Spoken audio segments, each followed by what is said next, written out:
Bonjour à tous, capsule juridique numéro 121 du 11 décembre 2022. Je vais vous parler aujourd'hui de l'Italie, de l'Union européenne, des USA, du Canada et de la France. En Italie tout d'abord, dans ma capsule numéro 85, je vais vous parler d'une belle victoire d'une avocate italienne, maître Nicoletta Morante, qui avait obtenu une décision ordonnant l'analyse des fioles d'injection à ARN messager. Sur le blog canadien de Guy Boulian, une mise à jour de cette affaire est proposée puisqu'il a recontacté cette avocate, qui, dommage, n'avait quant à elle pas répondu à mon courriel quand j'avais demandé une copie du jugement, mais peu importe. Et donc, sur le blog, on nous informe que cela avance. Alors, voici un extrait de l'article qui a été publié.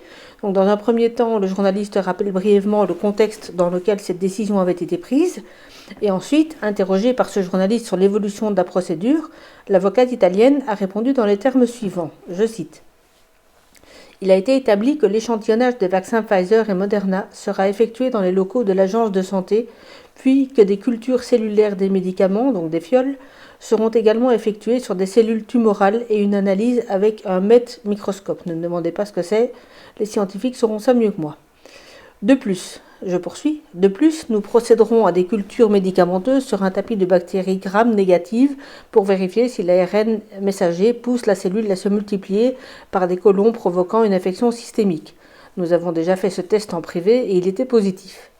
Nous procéderons également à des analyses avec microscope optique, balayage, spectrométrie et méthode Raman, et enfin, si ce n'est pas trop cher, avec la méthode BLAST-P pour vérifier quel type d'enzymes contiennent les 10 médicaments, ayant déjà ces dernières analyses non officielles en main.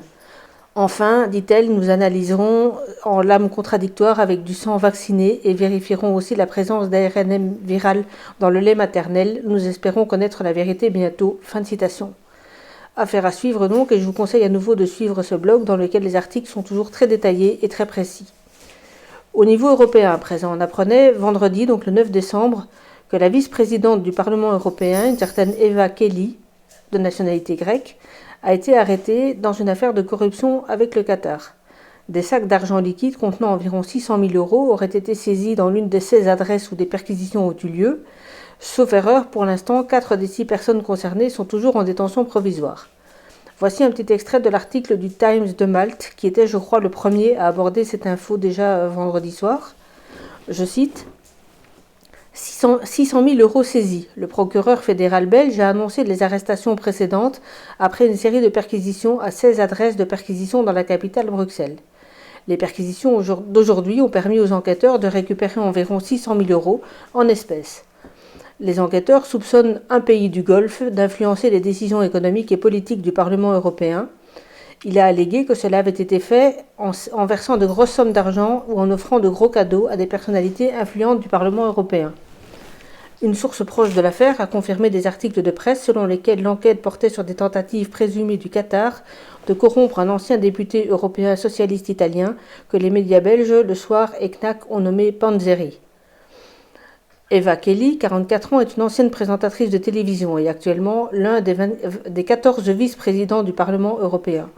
En novembre, peu avant le début de la Coupe du Monde, elle a rencontré le ministre du Travail du Qatar. Dans une déclaration vidéo publiée sur Twitter par l'agence de presse du Qatar, elle a déclaré, je cite l'article qui cite la déclaration de cette personne, « Je pense que la Coupe du Monde des Arabes a été un excellent outil pour la transformation politique et les réformes. » Fin de citation. Moi, je cite toujours l'article, le Parlement européen a reconnu et respecté les progrès du Qatar en matière de réforme du travail. Elle a fait des commentaires similaires lors d'un discours au Parlement européen plus tard en novembre, accusant certains députés de harceler le Qatar et les accusant de corruption. Bref, l'article continue comme ceci, et un peu plus loin. Accusation de corruption. La corruption présumée survient alors que le Qatar, hôte de la Coupe du Monde, a fait un effort majeur pour améliorer son image face aux critiques concernant son bilan en matière de protection des travailleurs et des droits de l'homme. Fin de citation. Vous verrez l'article complet, je vous mets évidemment le lien sous cette capsule. Alors je vous mets d'autres sources également, faut pas bouder son plaisir, et puis si tout va bien, elles pourront peut-être faire un petit strike, en poursuivant également la FIFA, donc affaire au pluriel à suivre. Aux USA à présent, l'avocat Edward Berkowitz a récemment envoyé des lettres aux procureurs généraux de 13 États, alors Wyoming, New Hampshire, Kentucky, Kansas, Texas, Indiana, Alaska, Alabama, Arizona, Tennessee, Montana, Floride et Utah, en les encourageant à envisager une action au niveau de l'État pour enquêter et poursuivre les responsables des CDC pour mise en danger imprudente et autres délits d'État similaires pour le retard de 3 mois des CDC à rapporter le premier signal statistiquement significatif de l'incidence de la myocardite après la vaccination par ARN messager contre le Covid-19. La copie des 13 lettres se trouve sur la page dont je vous donne le lien ci-dessous. Chaque lettre contient quelques variations pour s'adapter à la loi de l'État concerné, mais la structure est évidemment identique et les références aussi. Alors je vous prends à titre d'exemple la lettre adressée au procureur du Texas. Il peut y avoir une suspicion raisonnable d'enquêter sur les responsables du CDC pour des comportements mortels commis contre des Texans comme suit.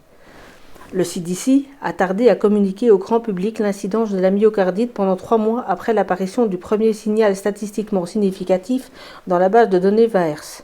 Ce retard a laissé environ 120 millions d'Américains dans l'ignorance jusqu'à ce qu'ils se soient exposés sans le savoir à une ou plusieurs doses d'injection de Covid-19 qui, selon l'analyse présentée ici, était selon toute probabilité la cause principale de l'augmentation de l'incidence de la myocardite, en particulier chez les jeunes hommes américains âgés de 8 à 21 ans. Si cette affirmation est correcte, ce niveau d'omission peut fournir une suspicion raisonnable pour enquêter sur les responsables du CDC pour avoir, je cite, donc c'est la lettre qui cite les raisons d'incriminer, pour avoir eu une conduite imprudente, c'est-à-dire omettre d'avertir d'un signal de sécurité, qui a placé les Texans en danger imminent de blessures corporelles graves. En vertu du Code pénal texan, article 22.05, parce que les Texans peuvent avoir agi en se fiant aux informations du CDC, soit directement, soit par le biais des recommandations des agences de santé des États et des comtés, également formulées en se fiant au CDC, en se faisant vacciner sans être conscient du risque déjà connu. Ceci est particulièrement problématique compte tenu des données émergentes sur la myocardite post-vaccination Covid-19. Je pense, dit toujours cet avocat dans sa lettre, que le CDC aurait dû signaler en temps utile le signal de sécurité relatif à la myocardite au grand public et aux organismes de santé de l'État, et que cette omission peut constituer un motif raisonnable d'enquête. Il ne peut y avoir de consentement éclairé sans être informé. Bien que le délai de prescription du Texas pour une conduite mortelle puisse expirer en février, la récente décision du CDC de recommander de nouveaux vaccins de rappel Omicron pour les enfants dès l'âge de 5 ans, une recommandation qui aurait été faite sans même convoquer une réunion du groupe d'experts en vaccins du CDC, peut également donner lieu à une suspicion raisonnable d'enquête parce que les Texans peuvent s'appuyer directement ou indirectement sur la recommandation du CDC et faire vacciner leurs enfants sans disposer de données complètes. Comme vous le savez, poursuit l'avocat, les fonctionnaires fédéraux ne bénéficient pas d'une immunité absolue, au titre de la clause de la suprématie contre les poursuites judiciaires. J'encourage votre bureau, dit toujours l'avocat, s'il est justifié d'enquêter sur les fonctionnaires fédéraux en vue de poursuites en vertu du droit des États pour les actions mentionnées dans le présent document ou pour d'autres activités de réponse à la pandémie. Bien qu'il soit question de poursuites plus globales liées à la pandémie, il peut être utile de voir plus petit et de commencer quelque part. J'ai récemment envoyé des lettres similaires au procureur général de mon État, donc c'est l'Utah, quant à lui, à certains procureurs généraux d'autres États et à un procureur de comté du Wyoming. Fin de citation. Alors j'ignore pourquoi l'avocat a choisi précisément ces 13 États-là, il doit y avoir une raison, mais ça je ne la connais pas. C'est peut-être aussi simplement un début avant d'élargir son action. Et donc, comme il le dit, il faut bien commencer les actions d'une manière ou d'une autre. Alors, pourquoi pas sur cette base-là, puisqu'il est clair que le CDC n'a pas relayé les informations et les alertes d'urgence qui étaient remontées via le système d'alerte de pharmacovigilance. Alors, dans tous les cas, très bonne initiative et je vais essayer de suivre ça de près si je parviens à trouver d'autres infos. Au Canada, à présent, une importante procédure a été relatée par Rainer Fulmich dans une vidéo publiée aujourd'hui qui inaugure une série de vidéos nommée Impromptu. Il s'agit d'une procédure introduite dans la province de Colombie-Britannique, donc du côté de Vancouver, et de la vidéo de Rainer Fulmich ressortent différents éléments. Tout d'abord, il s'agit d'une procédure qui conteste la déclaration d'urgence, sur base de laquelle furent prises ensuite les mesures d'urgence partout au Canada, mais là spécialement en Colombie-Britannique. La procédure avait été initiée déjà en janvier 2021, soit donc voilà bientôt 2 ans.